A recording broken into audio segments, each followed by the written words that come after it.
Hello, I am Raju. మీరు చూస్తున్నారు my Cric Inform YouTube channel. ఈరోజు India versus South Africa second ODI match Raipur వేదికగా జరిగింది.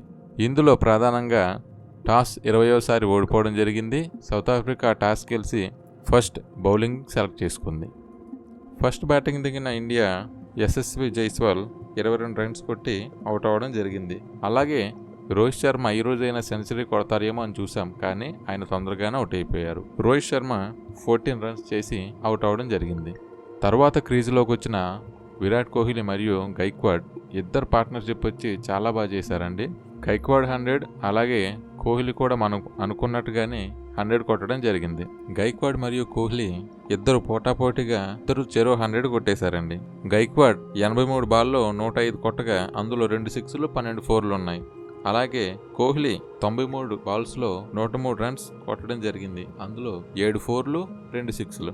ఇద్దరు చాలా మంచి ఫామ్లో ఒక పార్ట్నర్షిప్ తీసుకెళ్తున్న టైంలో అవుట్ అవ్వడం జరిగింది. సో తర్వాత వచ్చింది కేఎల్ రాహుల్ స్టడీగా ఆడుతూనే బాగానే స్కోర్ చేశారండి. ఈరోజు మాత్రం కొంచెం స్ట్రైక్ రేట్ మంచిగానే మెయింటైన్ చేస్తానే ఆడాడు.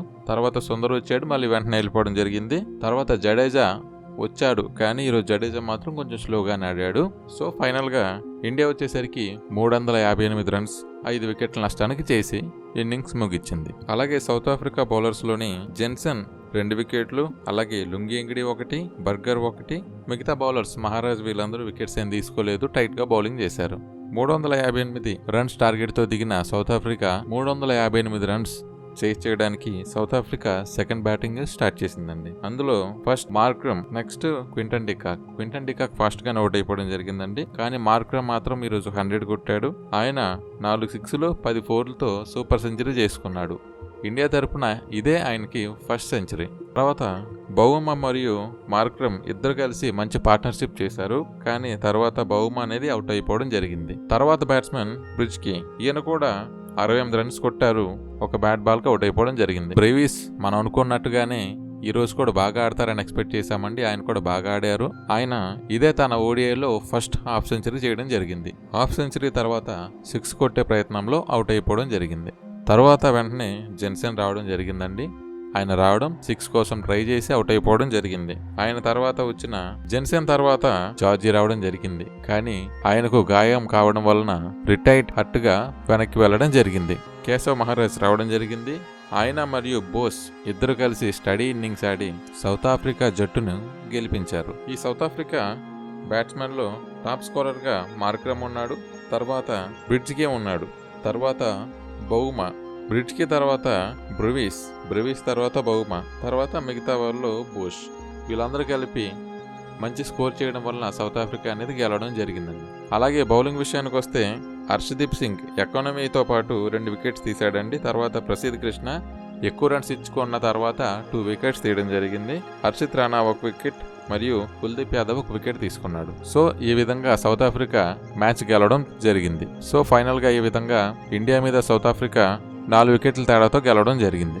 మనం మ్యాచ్ ఓడిపోవడానికి ఫస్ట్ రీజన్ చూసుకుంటే టాస్ ఓడిపోవడమేనండి. ఎందుకంటే టాస్ వచ్చేసరికి మెయిన్ ఫ్యాక్టర్ అవుతుందని మనం నిన్ననే మాట్లాడుకోవడం జరిగింది. ఎందుకంటే సెకండ్ మ్యాచ్లో డ్యూ ఫ్యాక్టర్ అనేది ఎవరైతే సెకండ్ బ్యాటింగ్ ఆడతారో వాళ్ళకి డ్యూ ఫ్యాక్టర్ అనేది ఉంటుందని నిన్నే మాట్లాడుకున్నాం. సో ఆ విధంగా సౌత్ ఆఫ్రికాకి అది బాగా కలిసి వచ్చిందండి. మన బౌలర్స్ బౌలింగ్ చేస్తున్నంతసేపు బాల్ చేతిలోని స్కిడ్ అవడమే జరిగింది తప్ప ఒక్క బాల్ కూడా సరిగ్గా పడడం అనేది జరగలేదు. 3 బాల్స్ మార్చినప్పటికీ ఇండియాకైతే కలిసి రాలేదండి. నెక్స్ట్ విషయాన్ని చూసుకుంటే కోహ్లీ మరియు గైక్వాడ్ ఇద్దరు కలిసి బాగా ఆడినప్పటికీ స్ట్రైక్ రేట్ తక్కువగా ఆడడం వల్ల స్కోరింగ్ అనేది కొంచెం తగ్గిందని చెప్పవచ్చు. అలాగే వాషింగ్టన్ సుందర్ ఈరోజు కూడా ఫెయిల్ అవ్వడం జరిగిందండి.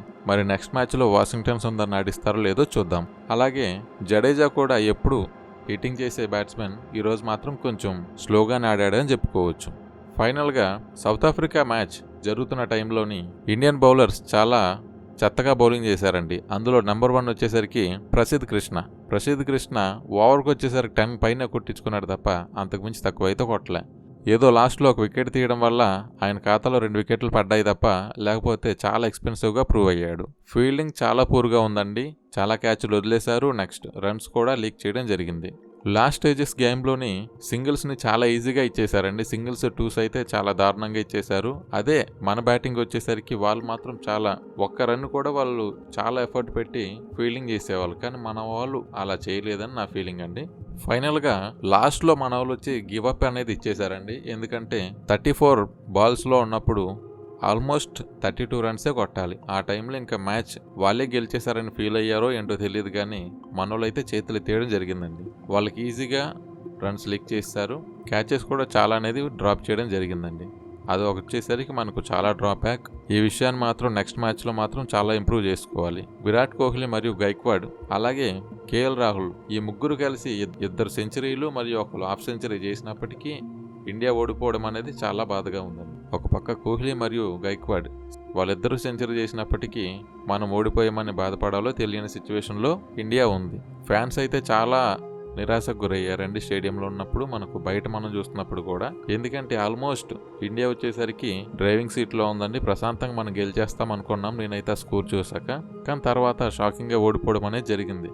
మనం నిన్నే డిస్కస్ చేసుకున్నామండి డ్యూ ఫ్యాక్టర్ అనేది చాలా ఇంపార్టెంట్ అని. కానీ ఈరోజు మరి టాస్ అయితే అసలు గెలవడం అనేది గత 20 టాసుల్లో 1 టాస్ కూడా మనం గెలవలేదంటే చూడండి టాసుల్లో మన ట్రాక్ రికార్డ్ ఏంటో. నెక్స్ట్ మ్యాచ్ వచ్చేసరికి వైజాగ్లో అండి. వైజాగ్లో మనకు విన్నింగ్ రేట్ చాలా ఎక్కువగా ఉంది. సో వైజాగ్లో మరి మనోళ్ళు ఎలాగ ఆడతారో చూద్దాం. సౌత్ ఆఫ్రికా గెలవడానికి మెయిన్ రీజన్ వచ్చేసరికి నాకు అనిపించింది మాత్రం టెంబా బౌమా కెప్టెన్ మళ్ళీ తిరిగి రావడం నాకైతే వాళ్ళకి ప్లస్ పాయింట్ అయితే అనిపించిందండి. ఎందుకంటే బౌమా టెస్ట్ మ్యాచ్ల్లో ఆయన ఆడిన దాంట్లో ప్రతి దాంట్లో వాళ్ళు గెలవడం జరిగింది. 1-2 మాత్రమే సిరీస్ డ్రా అవడం జరిగింది తప్ప మిగతాదంతా వాళ్ళు గెలిచారు. సో ఆ కాన్ఫిడెన్స్తోనే బౌమా వాళ్ళకి బూస్టప్ ఇచ్చుంటాడని నా ఒపీనియన్. అలాగే వాళ్ళ బ్యాట్స్మెన్స్ అందరూ బాగానే స్కోర్ కార్డ్ని బూస్ట్ చేశారండి. వచ్చిన ప్రతి ఒక్కళ్ళు ఎంతో కొంత స్కోర్ కొట్టారు తప్ప డక్అవుట్లు అయితే అవ్వలేదు. నెక్స్ట్ చూసుకుంటే మనం బౌలింగ్ డిపార్ట్మెంట్లో ఇంప్రూవ్ అవ్వాలండి. నెక్స్ట్ మ్యాచ్లో మనకు బౌలింగ్ డిపార్ట్మెంట్లో వీక్గా ఉన్నారండి. బౌలింగ్ డిపార్ట్మెంట్ తోటి స్ట్రెంగ్తన్ చేసుకుంటే మనకు నెక్స్ట్ మ్యాచ్కి బాగుంటుంది.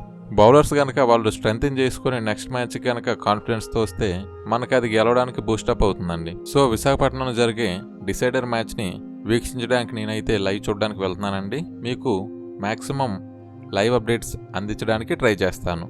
ఈ మ్యాచ్ మనకు కీలకం అండి. 3rd match decider match India వైపు వెళ్ళాలని నేనైతే కోరుకుంటున్నాను. మీరు కూడా ఇండియాకి సపోర్ట్ చేయండి. ఈరోజు మనం మ్యాక్సిమం ఓడిపోవడానికి నాకైతే ఒకటే రీజన్ కనిపించిందండి. డ్యూ వల్లే మన వాళ్ళు బౌలింగ్ కూడా సరిగ్గా చేయలేకపోవడం, అలాగే క్యాచెస్ మిస్ అవ్వడం, నెక్స్ట్ ఫీల్డింగ్లో కూడా చాలా ల్యాప్స్ అయితే ఉన్నాయండి. ఇవన్నీ మ్యాక్సిమం వచ్చేసరికి డ్యూ వల్లే జరిగింది. సో నెక్స్ట్ మ్యాచ్ అయినా సరే టాస్ గెలుస్తారో లేదో చూద్దాం.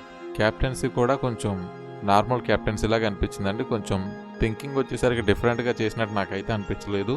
ఎందుకంటే చాలా వరకు ఇన్పుట్స్ అనేది ఓవర్స్ మధ్యలో రోహిత్ శర్మ అనేది లీడ్ రోల్ తీసుకున్నాడు తప్ప కేఎల్ రాహుల్ ఎక్కడ కూడా తన ఇన్వాల్వ్మెంట్ అనేది ఎక్కువగా కనిపించలేదండి.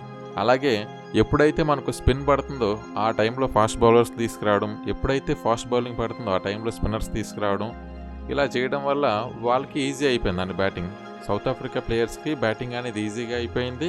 నెక్స్ట్ బ్యాట్ మీదకి బాల్ ఈజీగా వెళ్ళడం జరిగింది. సో దానివల్లే వాళ్ళు మ్యాచ్ అనేది ఈజీగా గెలవడం జరిగింది. సో ఎనీవే సౌత్ ఆఫ్రికా అయితే 2nd ODI గెలవడం జరిగింది. నెక్స్ట్ మ్యాచ్ ఇండియా ఖచ్చితంగా గెలుస్తుందని ఆశిద్దాం.